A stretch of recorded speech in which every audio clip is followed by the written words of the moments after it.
Ladies and gentlemen, and my fellow Filipinos, today I am here to talk about the timeless teachings of our national hero, Dr. Rizal. He is undoubtedly one of the most influential figures in Philippine history, a man whose words and actions ignited the flames of independence in our hearts. Rizal's contributions have played a pivotal role in shaping our nation, but it is with a heavy heart that I assert that his teachings, which exposed the ills of our society, remain alarmingly relevant today.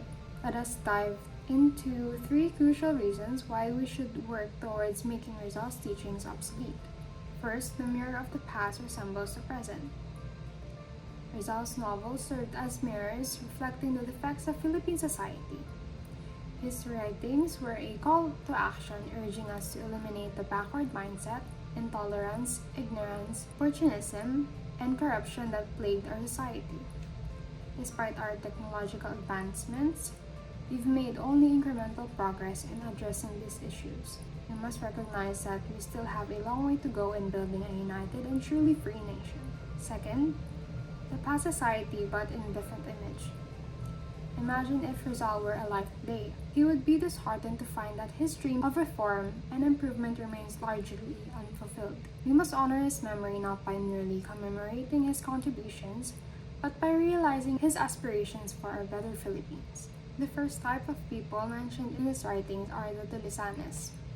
In Rizal's time, the Tulisanes were one of those who disregarded the law, putting their desires above the welfare of society.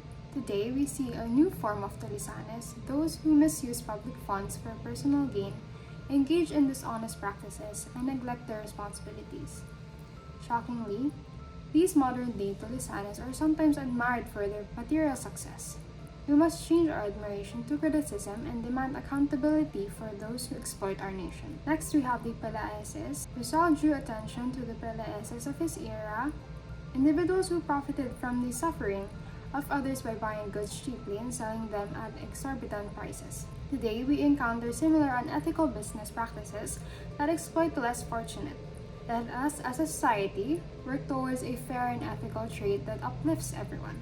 The last point that we have is the long overdue dependence on foreign languages and products. Rizal, a multilingual intellectual, would likely applaud our efforts to learn various languages. However, he would caution us against making foreign languages our primary means of communication. In the same vein, we should be open to international goods while also supporting our local products. This dual approach allows us to preserve our culture and heritage while embracing the benefits of globalization.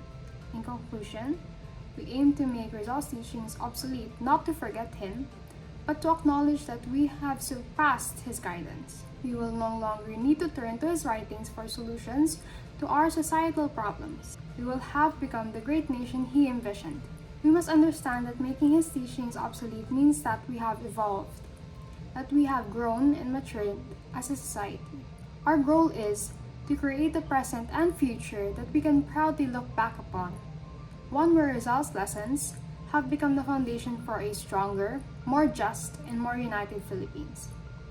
As we move forward, let us remember that Dr. Rizal's teachings are not relics of the past, but as stepping stones to our future.